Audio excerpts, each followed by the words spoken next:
When I learnt to read, that was quite a magical experience because, I missed out on comics. Right. Even if they got a reasonable number of votes, they never got MPs. I don't know, it's before my time. Yeah, I'm just telling Let's you. talk about my time. Welcome to another edition of the PECKHAM Podcast. It's where we exchange an hour's conversation, generally get into some big ideas. Wow, I wonder where she comes I always thought there must be more to life than this. This is rubbish, this will never work in Southern. Then I realised that my solicitor wasn't working for me. I don't know where you're getting all this stuff. Online, man. I mean, I just started pressing buttons. All you've got is the tea trolley. Okay, welcome to another edition of PECKHAM Podcast. This is the place where big ideas get local traction, and that's going to be quite the case today. If someone had a problem with my impairment, it was their problem, not mine. Label, learning disability, label, blind, label, wheelchair user, and they couldn't get me on their label. Nobody could see them be on their label.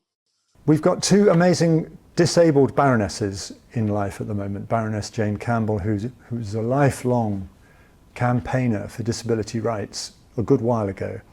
And after her dazzling Paralympic career, Tanni Grey-Thompson also has found her way into the House of Lords. There's some legislation coming on assisted suicide, which will basically make it very easy for disabled people to be killed off. She is very exercised about a particular subject, which will be very much what we talk about, my guest and myself today. That's the assisted dying bill, which is going to go before the Commons fairly soon.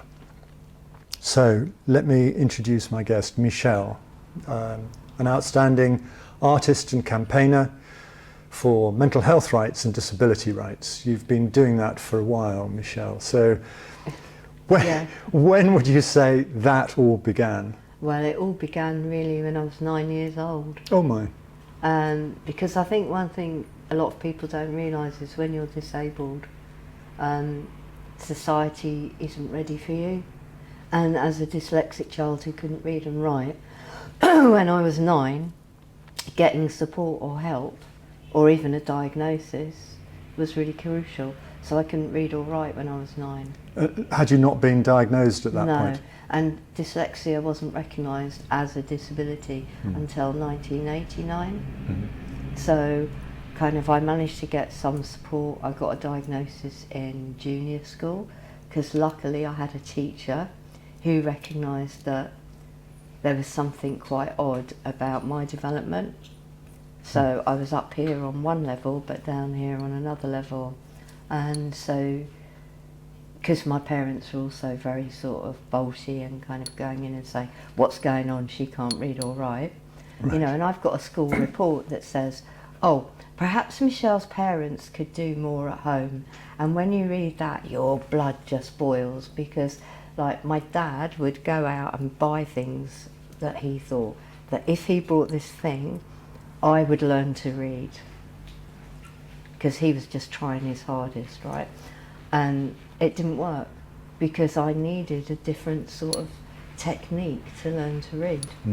And when you're dyslexic, you can't see words on a page, you just see a mess, but anyway, so they got me assessed, and then I got special teaching, and that comes with a whole load of other baggage, like kids at school deciding you're in the thicko class, because you get pulled out of a mainstream class and off you go with all the perceived thick kids into this little room with your special teacher.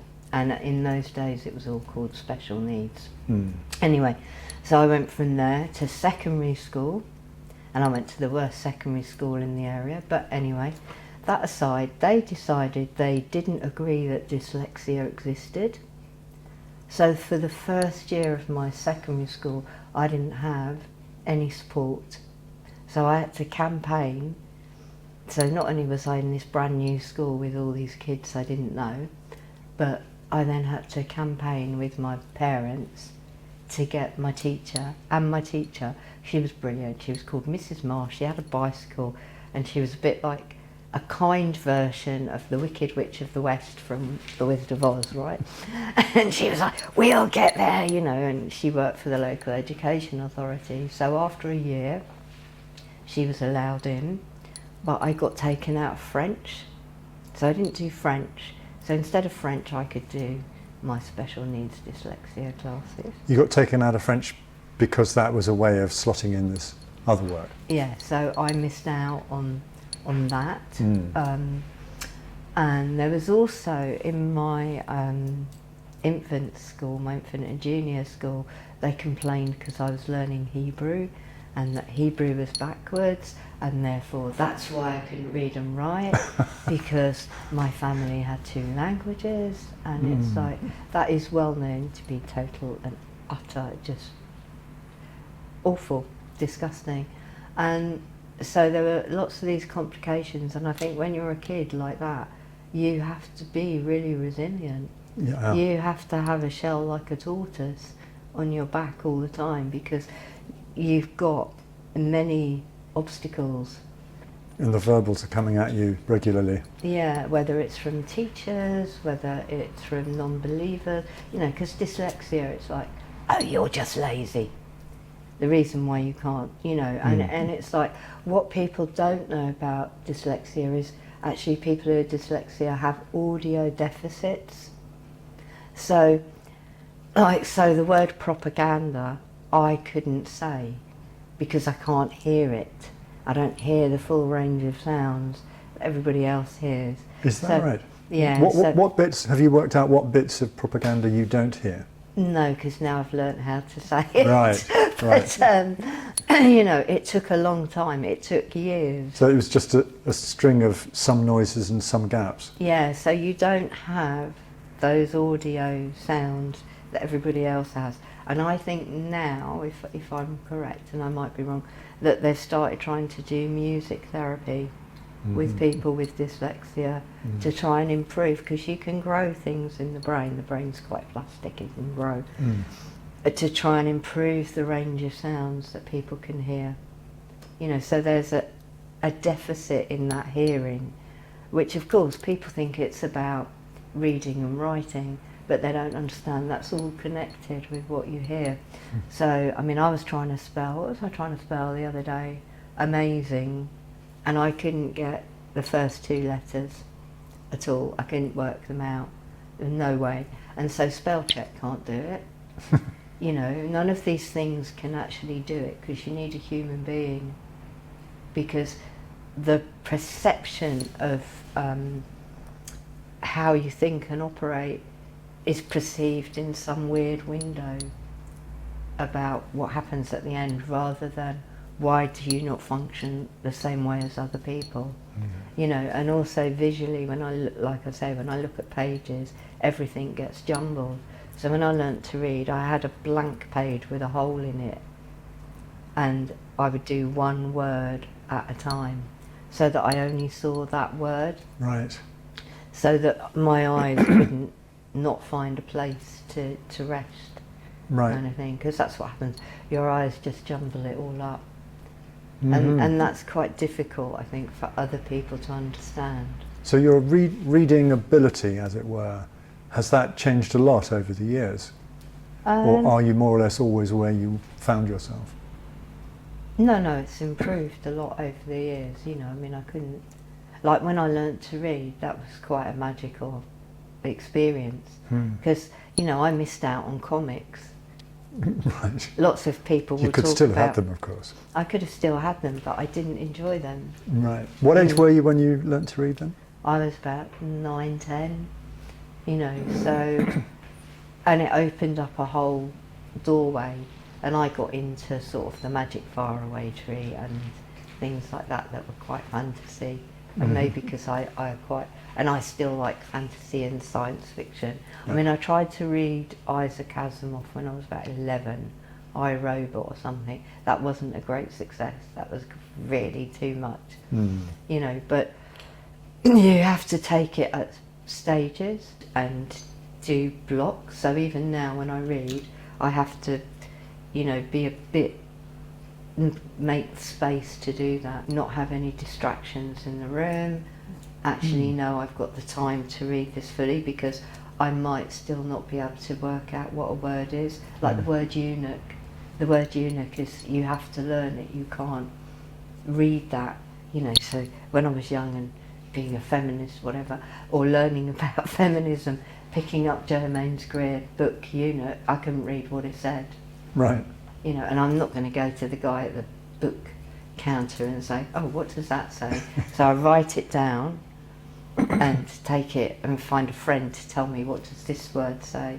You know, because obviously there wasn't Google, there wasn't the internet, there wasn't any of that when I was growing up. So that in itself makes you quite an activist, and especially when, you know, it wasn't recognised. Dyslexia was not a disability. So like when I went to art school, I turned up with carrier bags, and in it I had clothes that I'd made, and I had a whole load of drawings that I'd done, and kind of said, can I come to art college, really? And I had no clue what that meant or what I would do. I just thought, I want to do art, and I make all these clothes and do all this anyway. And they said, yeah, all right, but you've got to do an A-level, because I didn't have any. So I did the foundation year, didn't get an A-level, because I didn't fit the bill. I didn't understand the question. And this is something else people don't understand about dyslexia. Right. So I'll read something and I'll read into it lots of stuff that's in my head. You know, like with English literature. Oh, tell us what you think of this poem. They don't want to know what I think of that poem. What they want to know is what I have read about critics who are allowed to have an opinion about that poem. And nobody explained that to me. So I didn't understand that. So I would read these poems and put my own take on them.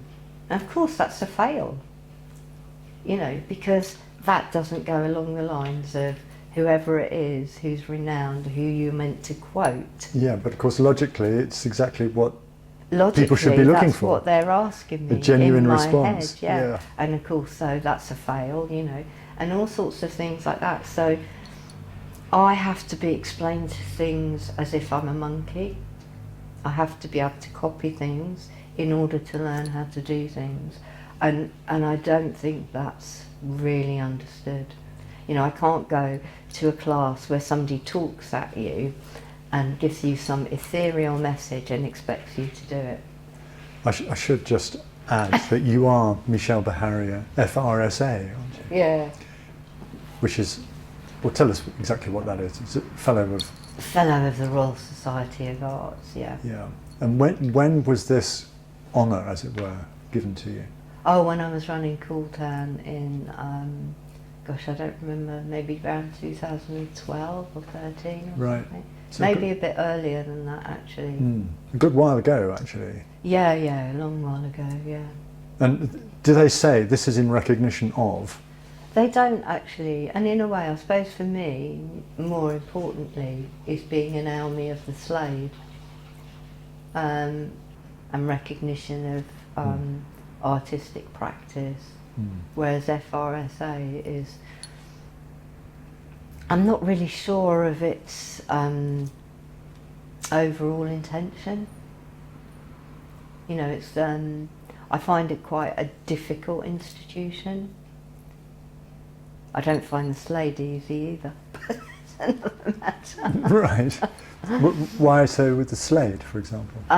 Because when I was there, you know, I went to state school, so I was educated in state education, and I was on a course where only 8 people are on the course, you know, because I did an MA, or equivalent of an MA, it was a post-grad then, and the Slade's very, very small. But it's like it was full of lots of people from public school who are outside of my experience, you know, and I think when you've been to state school and then you meet all these people from public school, like the whole idea, it was sort of like, I remember one time this guy was going, oh, just phone up your mum and borrow some money. And it's kind of like, my mum was a widow. It's kind of like she had no money. She was on a widow's pension. Yeah, it's a different world. Why would world. I do that? Yeah. You know, I'd get a job, I'd earn some money. I wouldn't just be phoning up mummy and daddy. And another time someone said to me, Oh, I didn't like this flat I saw in Hampstead, overlooking the heath, and the rent's X amount, and her dad was going to pay for it anyway, but you know, and I was living in a squat, and things like that are quite tough when you're not from those worlds. You don't know about those kind of floating worlds that we have, and it's a shock. And so the proportion of public school background kids at Slade was quite high then? It was high, and even on my degree course at Exeter, we had a saying that 1 year was state schools mainly, and 1 year was public schools. And obviously I was in the state school year. But the year above and the year below were more public school.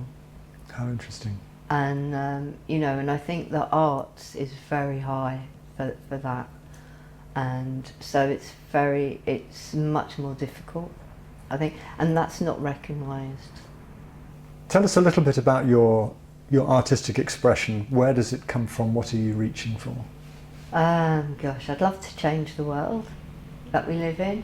So in a way, my work is about the world as I experience it, and so that involves a lot of activists, a lot of people who fight for human rights.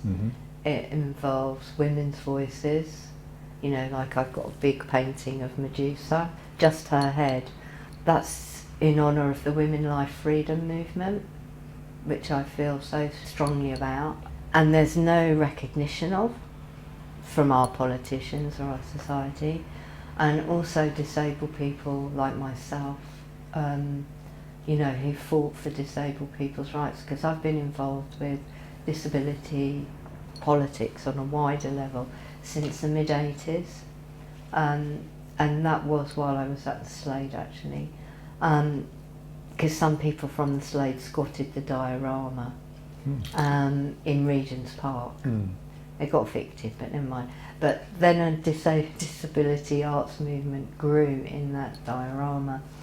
And I should say actually that I am still friends with quite a few people I met at the Slade. So even with all the talent difficulties, there's a lot of people I'm still very close to, even though they don't live in the UK. So it was good on that level. But you know, disabled people are not seen, we're invisible.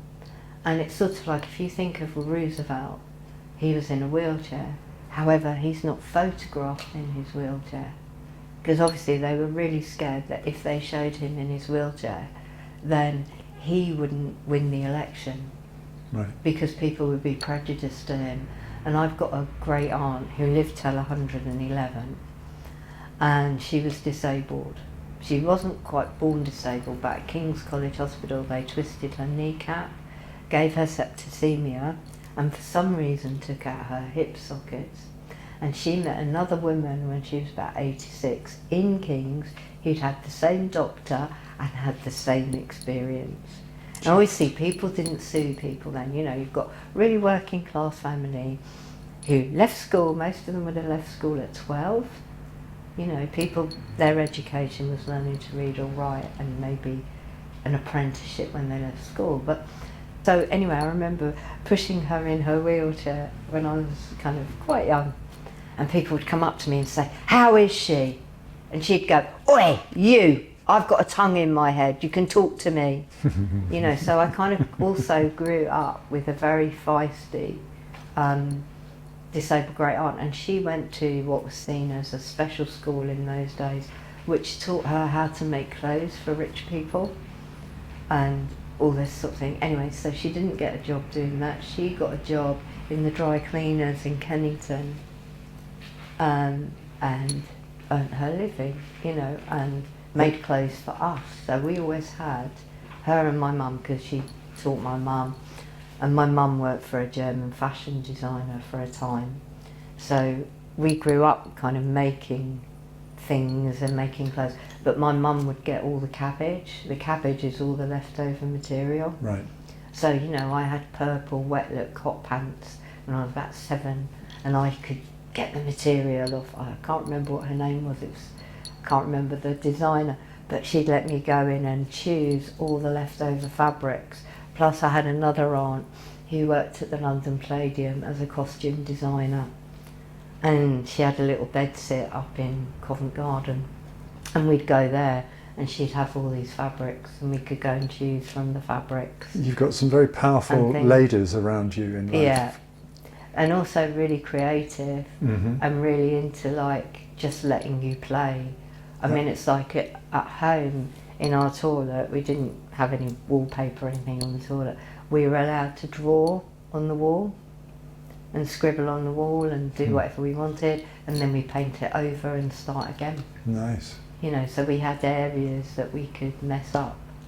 And then you did respect the rest of the home? Oh yeah, because that was a place to because you had a place to let go. Yeah. And that was our space to make us whatever mess we wanted.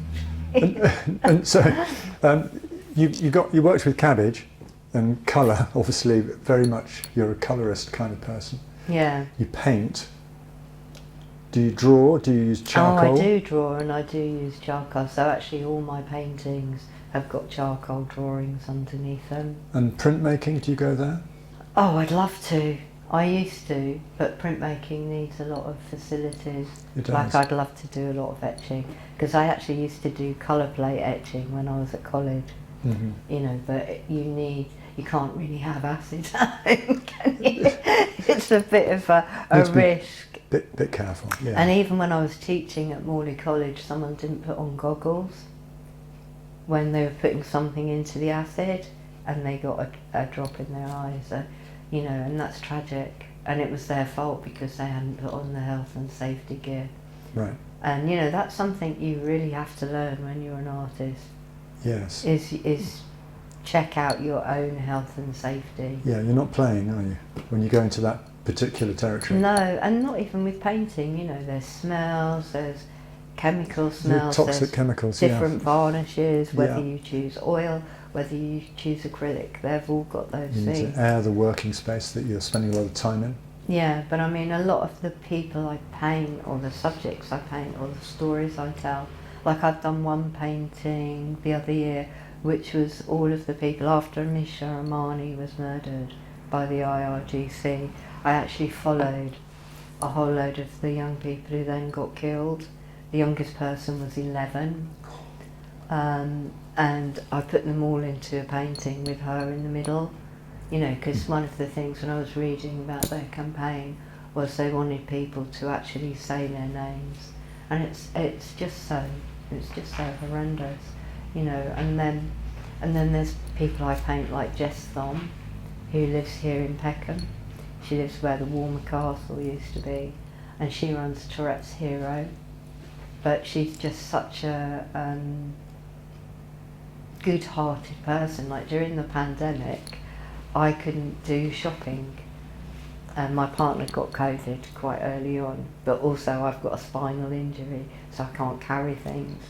And she got her PA when they went out shopping for her to go out shopping for loads of other disabled people and bring us the shopping, you know.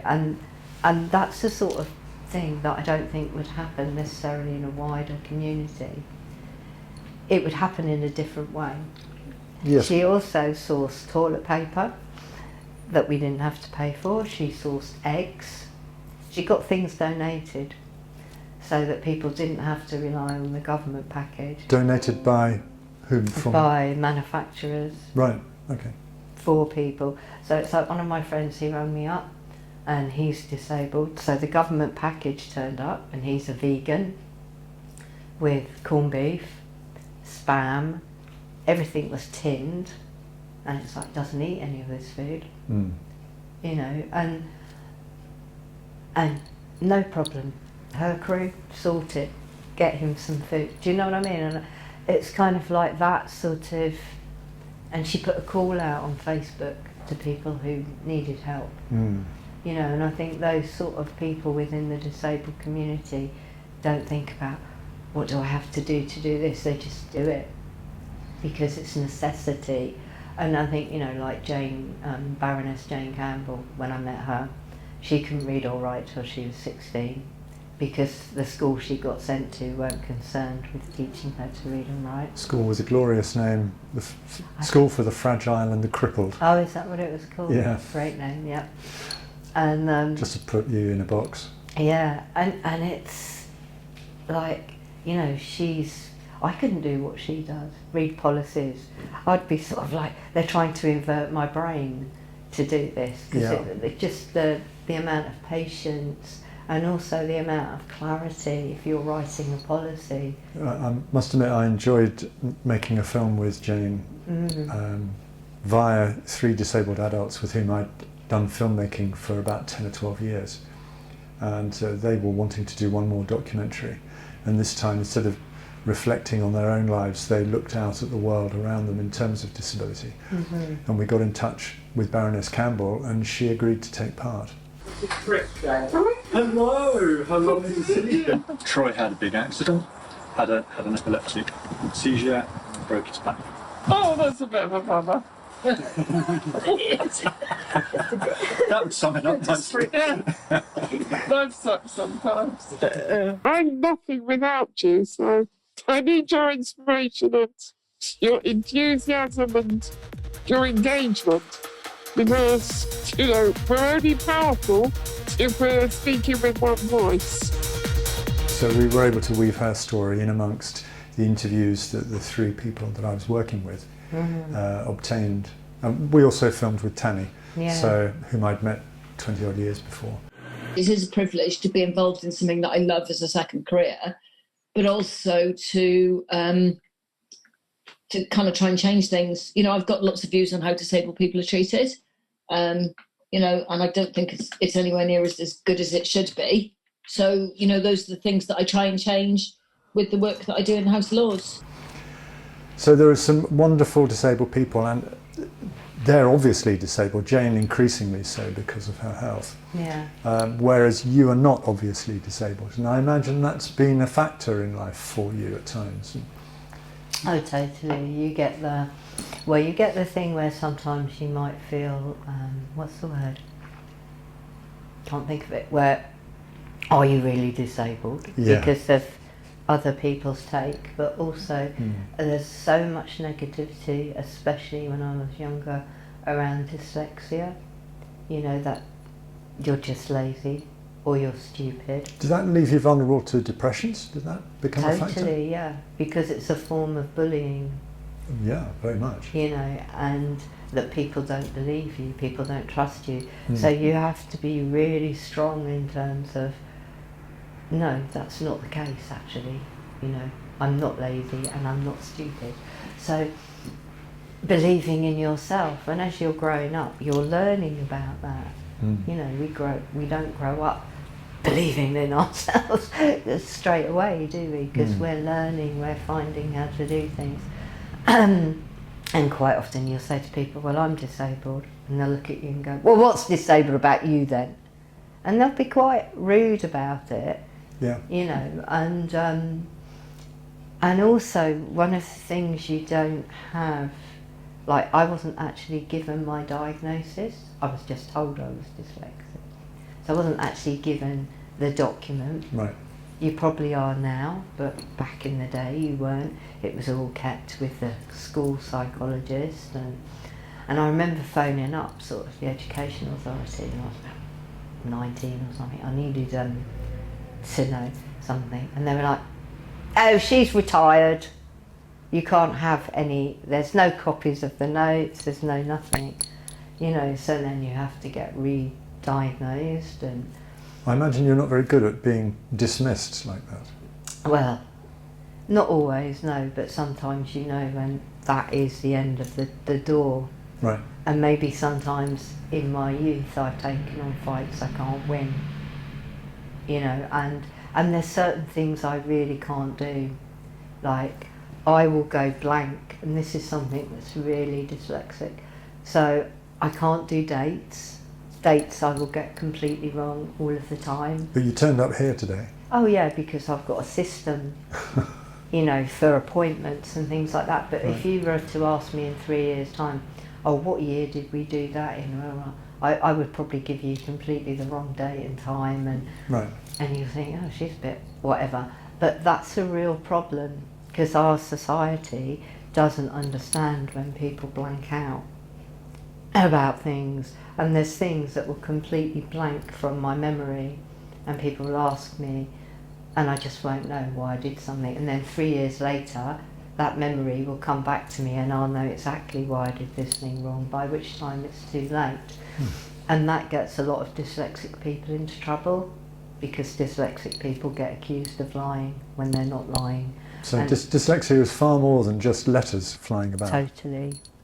It's because you talked about sound deficit. Yeah, it's much wider. Numbers are a hazard, obviously, and elusive.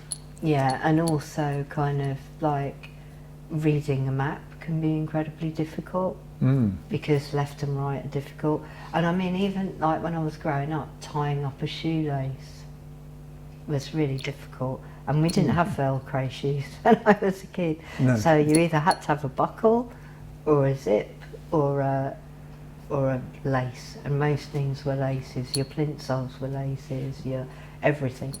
And you know, that was really difficult.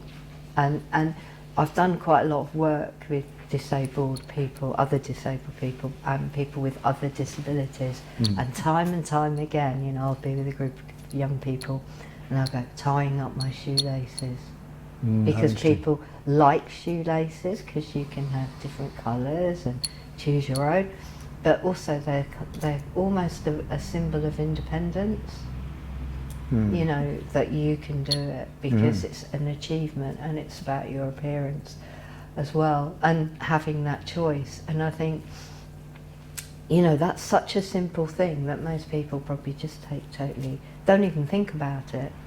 My own experience of working with disabled adults was that they're some of the warmest people I've ever spent time with.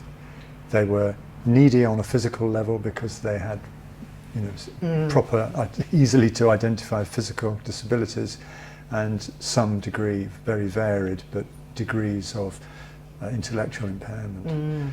So this is disability pretty full on, but they were just lovely people. And over time, we had kind of wicked sense of humour develop in the group, and had a lot of fun, and made a lot of things. And they got creative as they relaxed and accepted me as a sort of facilitator with them. Then it all began to flow. And it's very interesting, because they're the sort of people opposite to you, where people would not see disability and think you're coming at them with a false claim. There's these other branches of the disability spectrum where it's so damn obvious that people just sort of dismiss them. Well, it's vast, isn't it? You know, people are deaf, but you can't see that they're deaf. And quite often, you know, I've lost a bit of hearing over the years, so I wear hearing aids now.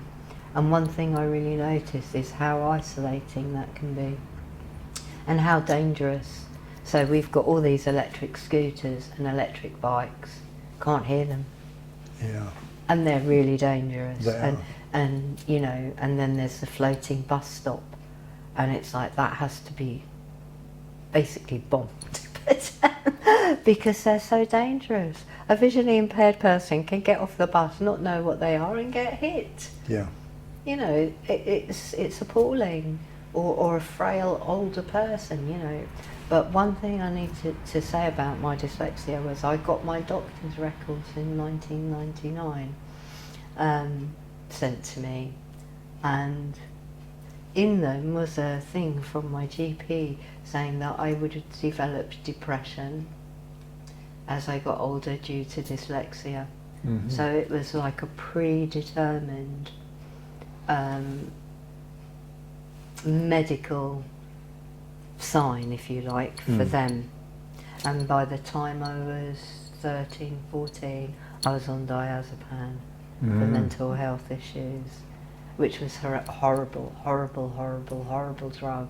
It probably put me off drugs for life, which is a good thing, but it was just horrible. And does that mean that you've escaped any form of dependence for the mental health side of life on pharmaceuticals through will? Possibly, yeah, because I just, I went from being like a size 8, 10 to being a size 16. Oh my. And as a young teenage girl, that is not what you want. And if you're not already a bit low, that's going to increase that. But also at that time, my dad had brain cancer. So he was in hospital from 1976 till he died in 1978. He never came out. And he had a blood clot, which put him there in the first place. And they kind of, he'll recover. So he had it in the January, and then by the August, September, he hadn't started recovering. So they gave him a scan, whatever they did in those days, and found he had a malignant tumour. And, and I think, well, actually, part of why I was a bit screwed up was also dealing with that.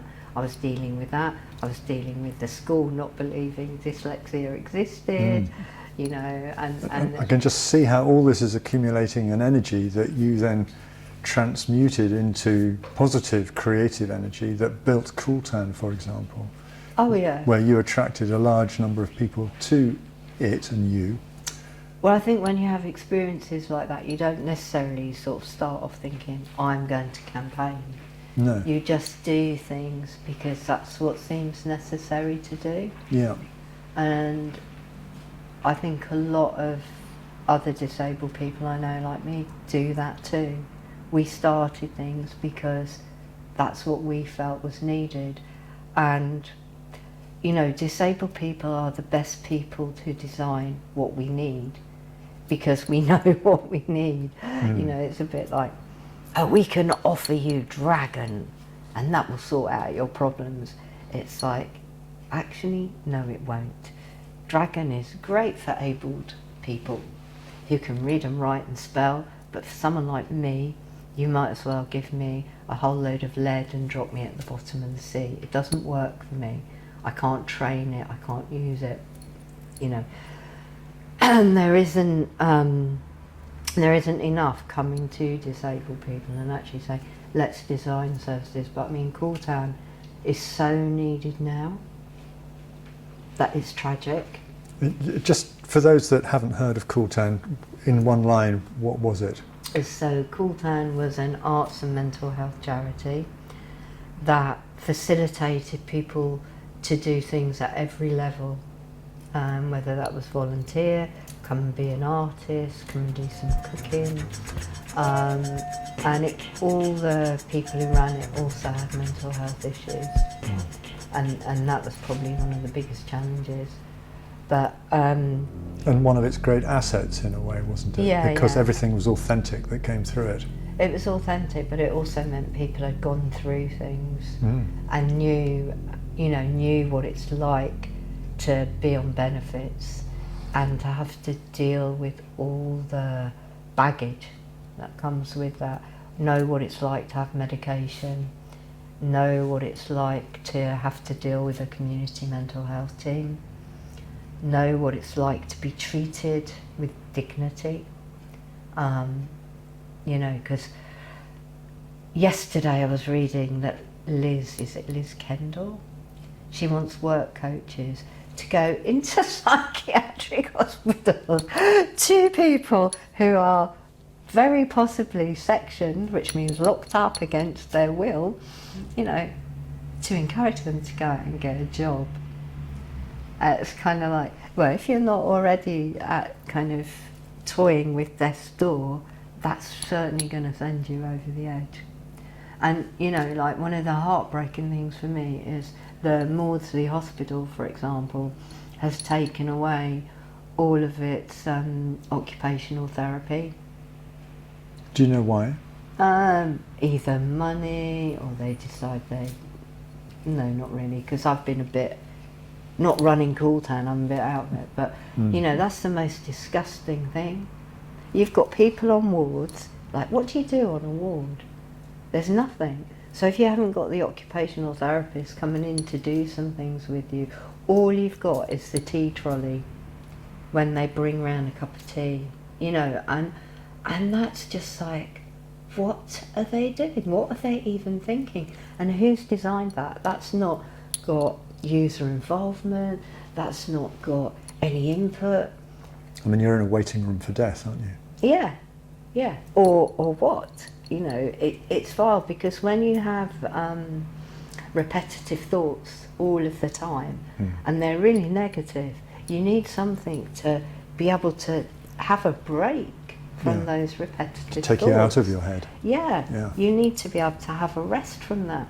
And one of the things I remember, like, we were having a conversation. I used to run a women-only group, and you know, lots of people would come in and they would paint flowers. You know, and we had a discussion about why people painted flowers, and a lot of people would say it made them happy, it gave them a break, it gave them a rest.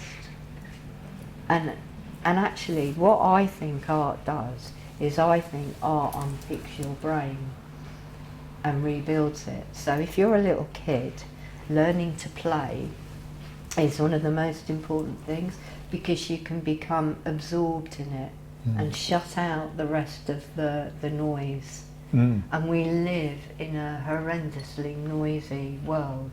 We've got all this horrible social media, and I have to do social media for my work, but I hate it. I would really like to not have to do social media, because I feel it's like noise, and it's really disruptive and destructive.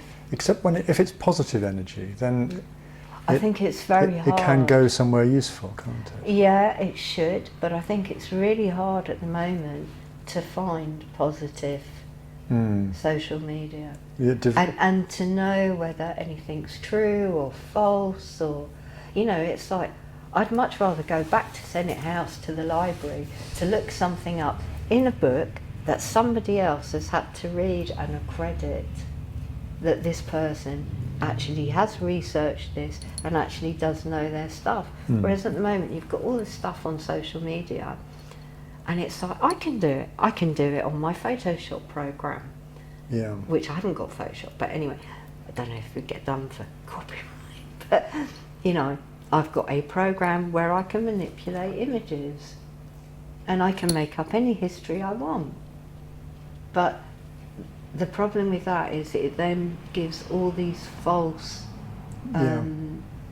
and we're only just getting into the world of AI, which is obviously going to be incredibly sophisticated. And figuring out what's real and what's being constructed is going to be very difficult. Yeah, and I think that's a real problem. We're getting to that stage where truth is lost, and at the same time we're still battling on for rights and things we should have had a long time ago.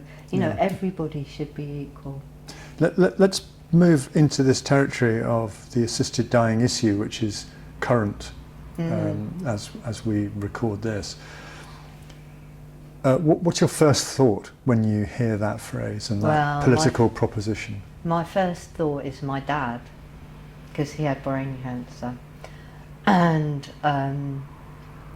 when I was at the age I was at the time he was ill, I kind of wished we'd pulled the plugs out when he first he was in a coma for a month when he first had his blood clot. And you kind of think, he wouldn't have suffered if they'd have turned the machines off when he was in that coma. However, he didn't stay alive because of me in that way. He might have stayed alive because of his kids and his partner and all of that, but he had a spirit that he wanted to be alive, even though it was painful, it was horrible, you know, it was really difficult. He had to change everything he did. He'd lost all the use of his body on his left-hand side, so he couldn't walk or anything like that. He could write, he could talk a bit, he could talk to us a bit. He was on loads and loads of drugs, and he should have died. You know, the hospital were like, oh, he's going to die in about 2 weeks' time. 2.5 years later, he died. And he died when I believe he chose to die. Right. How did he work that then? Because as I've got older, I think people have a spirit. You know, it's not scientific. But like when my mum died, my mum fell over and broke her shoulder, and it didn't repair properly, and she couldn't do her knitting or her crocheting because of pain. So 9 months after that happened, she died. And it was like you could see the spirit going out of her. You know, like the will to live just the will ebbed away. to live just disappeared. And you know, my great aunt lived till 111, and you know, it was sort of like she wasn't supposed to have lived longer than about 30 because of her disabilities. The hospital, you know, she'd got like 18 operations. She'd got all these scars on her back from every experiment King's College Hospital had done on her. You know, she couldn't walk properly. She ate white bread and butter. She liked egg and chips. She had salad and smoked salmon. She'd have her smoked salmon and cream cheese bagel, but she didn't eat healthy. She smoked until she was 65. She gave it up because of tax. She'd have a whiskey mac at night, one a night. Is that the secret? So that's the secret, you know. And it's like she liked to go into the supermarket. You know, she's 99. She would go to the supermarket with us at midnight for the 24-hour shopping, because she could get out of her wheelchair, lean on it, put the basket on the seat, Right. and order us around to put in her basket what she wanted. Brilliant. You know, but What a the lady. care home in Peckham weren't happy that she was going out. You know, it's like, talk about not recognising individual people's needs or choices, you know. And you talk about spirit. What a spirit.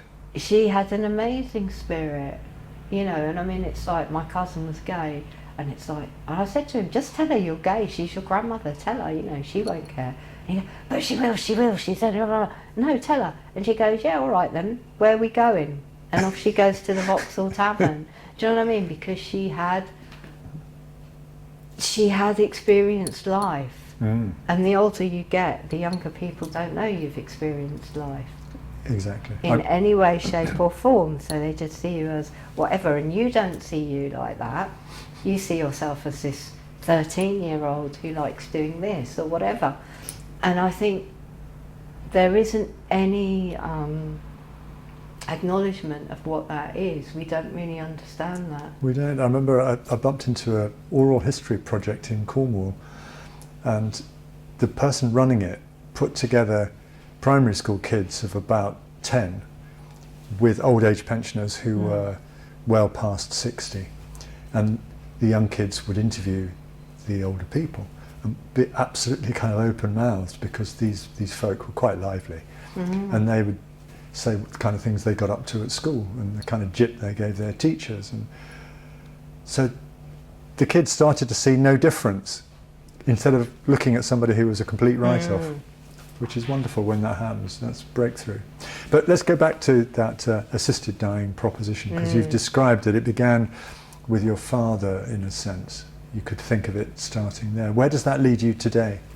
Well, it leads me to a very difficult place, because I really worry about, you know, disabled people from the Nazis onwards are seen as an economic burden on society. Yeah. You know, and you can tell that when you've got people like Liz Kendall. Yeah, we'll send a work coach into a psychiatric hospital. Brilliant. It's like everything is about money. It's not about quality of life at the end of the day, and it's not about, you know, so many mistakes can happen. Like one of my friends, Catherine Arianello, she was, you know, quite disabled, and you know, what would happen to somebody like Catherine? Would they say to the parents, you know, because there's already terminations of pregnancies for people if there's perceived disabilities with fetuses. There's certain choices, aren't there? But what happens when you move that forwards? Do you say to the parents, oh, your child is severely disabled, perhaps they won't have a quality of life? Who's to decide what someone's quality of life is? Who's to decide what Stephen Hawking's quality of life was? Yes. You know, is the world a better place because Stephen was in it or not? And where's that slippery slope? But, you know, it's really problematic. what happens when someone says, oh, Granny's 89, we want her house? Exactly. You know, it really worries me because legislation and legal systems get overturned by clever lawyers who word the right stuff. And, you know, I had a case against Southwark Council, totally different, about heating under my lease, and I won at first tier tribunal. But then they paid a lawyer who'd written a book on service charges, 25 grand, to overturn that at the upper tribunal. And that case was totally wrong. I should have still won. But because the legal system is it doesn't comply to the law. It complies to whoever's got the most money and the person who can spout the most rubbish. Unfortunately, that's very distressing, isn't it? Because you see people with serious amounts of brain capacity who are very clever, very able, get on top of a career, and then they put all that ability to that sort of use, which has sort of very little to recommend it. And so this question of doctors verifying the absence of coercion, this thing about coercing, like you said, an 89-year-old and the younger generations want her house and so on. How, a lot of that can be invisible, can't it? That pressure on somebody, you know, on the older person. Yeah. Well, I think older people can be made to feel, you know, not wanted. I know Tanny has come out and she's very worried about this bill. Well, I just think disabled people are completely vulnerable. And also, what do you do with someone who's suicidal? You know, I've been suicidal in my life, and I've had help. And I'm very pleased I've had help. And, you know, somebody suicidal could decide to go down that route. And what are the safeguards going to be? What's the... and who's going to decide? You know, it's really, really worrying who's going to decide and why they're bringing it in the first place. Because if people want to do it, there's no safeguards, but they can go to Divitas, you know. And I do understand some people starve themselves to death, don't they? They decide to go on a no food thing. But during the pandemic, my brother-in-law had cancer, and he went into hospital, and they put a do not resuscitate. Yeah, that became an automatic, didn't it? And he didn't, you know, he got his notes, he's in hospital, nobody can come and visit him, and they put do not resuscitate. Yeah. That's absolutely appalling. You know, he's got children, he's got grandchildren, he's got family. Who says he doesn't want to be resuscitated? That's absolutely appalling. And it will go down that slope. If that happened during COVID, who's to say that won't happen now? And the fact that nobody could go and visit him, he was like, you know, you imagine how distressing that is. They've put do not resuscitate on my notes. I need to get that off. You know, and if you haven't got the wherewithal, how are you going to argue that? My dad wouldn't have been able to have argued that. Because he was too in and out of it. You know, because of the drugs he was on for pain and other things. The MP, it's a private member's bill, this thing on assisted dying. It comes from a Labour MP called Kim Leadbeater, sorry. And she cites 2 or 3 stories. There's James, whose mother travelled to Switzerland alone, in pain, earlier than she needed. As he said, you have to be fit enough to do it. You also need the money to do that. I think it's 15,000, isn't it? Yeah, that's the figure I've heard. Yeah. Which is that's distressing, just thinking of somebody having to travel by themselves. That seems so inhuman and unkind. I don't know, so that would be one thing, that this bill, if it is going to go anywhere, has to get on top of that level of detail. There's John, whose son starved himself to death in the final stages of multiple sclerosis. He couldn't ask the doctors to help him go gently into the good night. Yeah. So you can see it from all sorts of sides. the Archbishop of Canterbury thinks it could go in a very bad direction, which I'm very pleased to hear, because he doesn't always speak what I think is the right sort of common sense, but I think he's on the money there. Well, I think there's something that's really odd, isn't it? Human beings want to control every aspect of our life. And there's this idea that you should be happy all the time. You know, the last government wanted to measure happiness, and running a mental health project, it's like, what? Yeah. You know, life is not always about being happy.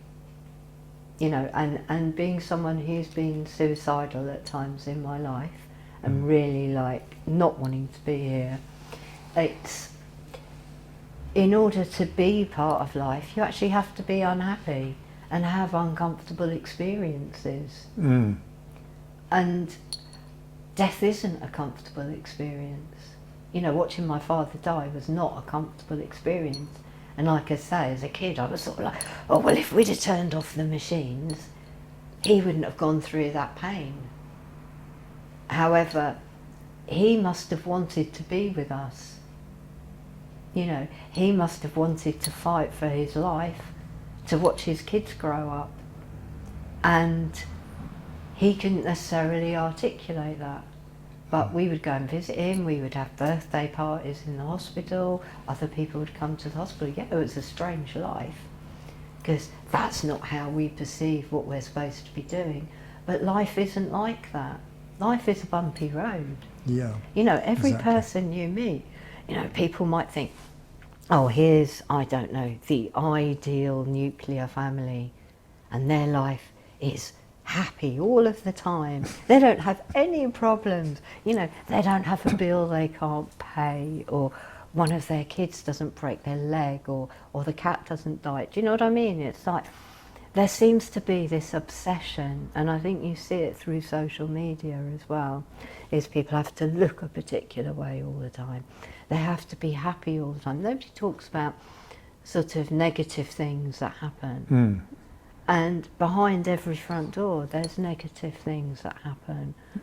And throughout a day, you get up in the morning. Do you wake up with a big grin on your face and go to bed with a big grin on your face? And if you did, you'd be bipolar. And you'd actually be in hospital because you've got the wrong, you know, because your emotions fluctuate throughout the day. Yeah. And also, I think, you know, things are not nice. You know, he had a malignant tumour, and they did various operations and whatever it was, I think it was radiology at the time, to try and shrink the tumour and everything. And one time, you know, they phoned us up and said, come to the hospital because Sid's going to die tonight, you know. So we turn up at the hospital and we're in the waiting room doing jigsaw puzzles and God knows what else. And he didn't die. He fell out of bed, and he moved the tumour when he fell out of bed, and it didn't grow for 8 months. Gosh. And because that bang to his head had stopped its growth. And so it slowed it down. I might have the number of months wrong, but it slowed it down. And it's kind of like, that experience as a young child was really quite horrific. However, that experience as a young person has enabled me to accept people die. You know, that's the cycle of life. We have to be good at talking about death. Yeah, and we're not. And who says death is a nice experience? You know, my granddad, on the other hand, one of my granddads, he wanted to die on the toilet or in his sleep. He died in his sleep. He got what he wanted, you know, and he was 87, and he liked going ballroom dancing 3 times a week, and good for him. And having girlfriends and They hanging say out. dancing is very good for mental health, because something about the coordinating and keeping the brain very active, because it has to figure out lots of specific things to do. Yeah, and you have to be Plus in the you have moment. fun. You have fun, and you have to be in the moment. Yeah. You know, I think that's something that people forget. You need to be in the moment, and sometimes things are really painful in life. But where this control, human beings' idea of control of everything, you know, we've got to be in control of how plants grow, so we build greenhouses and grow them in polystyrene instead of soil, and it's really controlled growth. But then the food you eat doesn't have particular nutrients in it because we're not growing it in soil. And I don't even know if people are aware of all those things, and I only know the little bit I know because there's so much to know.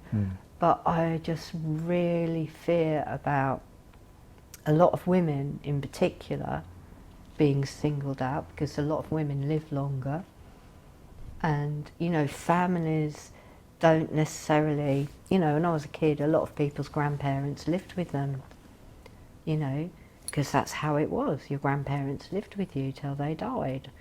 And so now there's a lot more separation, and perhaps we're separated off in ages too much. But the idea that, oh, you've got a terminal illness, so let's knock you off. We would have done, what would have happened to all the people who were HIV positive? You know, if they'd have all been knocked off. Because it's kind of like HIV was seen as a death sentence, wasn't it? Absolutely, yeah. And now with all the drugs and everything else, people live a very ordinary life. I know creative people who have the virus. Yeah. And have been creative and flourishing for and years. Managed to have children and all sorts of things. So it's kind of like, who decides what that quality is? That's it. And so, I mean, would you be writing to your MP to?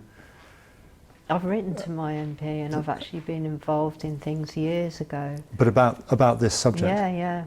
About this subject. So are you very much against it? I am against it because I'm against the fact that I don't feel we have a legal system that actually would ensure that people don't wrongly get coerced into this. Yeah. And you know, you can't see coercion. And who's to say the person who went to Divitas wasn't coerced? You know, and also, you know what really worries me a bit is Esther Ransom's push for it, as if it's a jolly old kind of thing. Oh, I've got lung cancer, I want to die before it gets too horrible. And I think she's had a vision that it's kind. Well, I think that's because people equate it with animals, don't they? They will say we put animals down. Yeah, you wouldn't do this to a dog, sort of thing. You wouldn't keep it alive in that pain. You wouldn't keep it alive. And I think, you know, humans have lost touch with their life spirit to some extent, because we're so convinced life has to be in a particular way. And it's like, you know, everyone will have a disability as they age.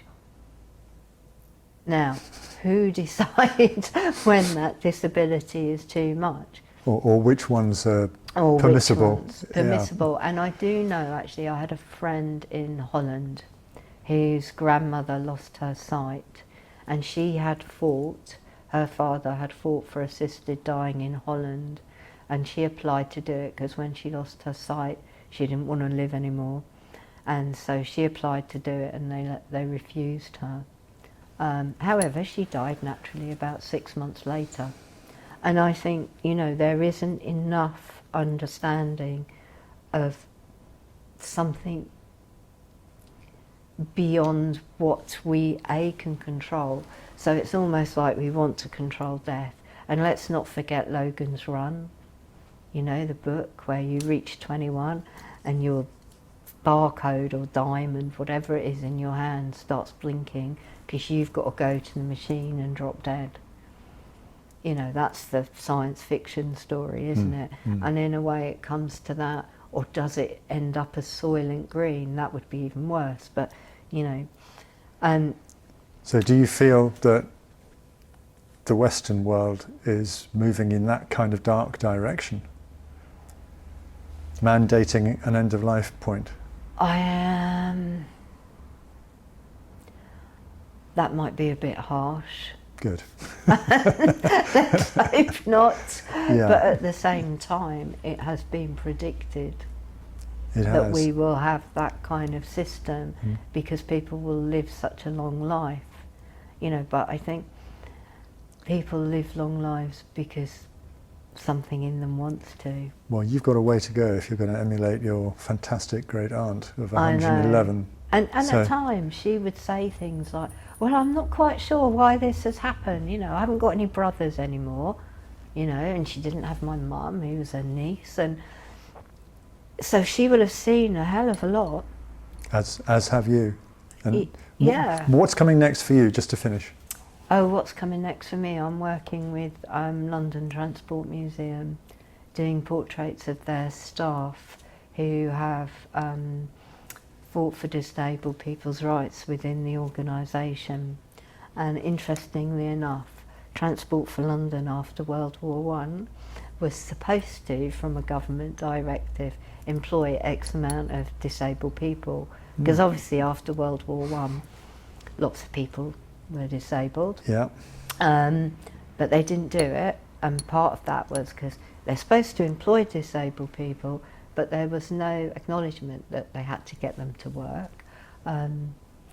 And in the museum we discovered a piece, and I've forgotten his name, but they've got a piece on show of a guy who had a wooden leg going up and down the escalator. He actually was a civil engineer for London Transport, and that isn't acknowledged, so that's got to be changed in the museum. Because this isn't, you know, because they used him in the advert that, look, he can use the escalator, so can you, because people are scared of them. But and then again in World War II they had a directive to employ disabled people, but again Transport wasn't set up to get disabled people to work. You know, the irony is just Coming back to Jane Campbell, yeah, she couldn't get on a double-decker bus. no, or almost trains. So And Tanny, we've moved a bit. yeah, we've moved a bit, but you know, Tanny got stuck on a train again in And August. Yeah, And on her that way to is Paris so, for the Paralympics, ironically. yeah, and that Crawled is off the so train. common. I know. I mean, I went to Windsor to some Paralympic thing, and I got off the train all right, but all the people who were waiting in wheelchairs, and they knew they were all coming because there was the Paralympic Games, Yeah. they hadn't got ready with the ramps to get people off the train. There's work to do, Michelle. You can't stop, I'm afraid. And that's just a really basic human right, isn't it, to be able to use transport. Thank you very much, Michelle.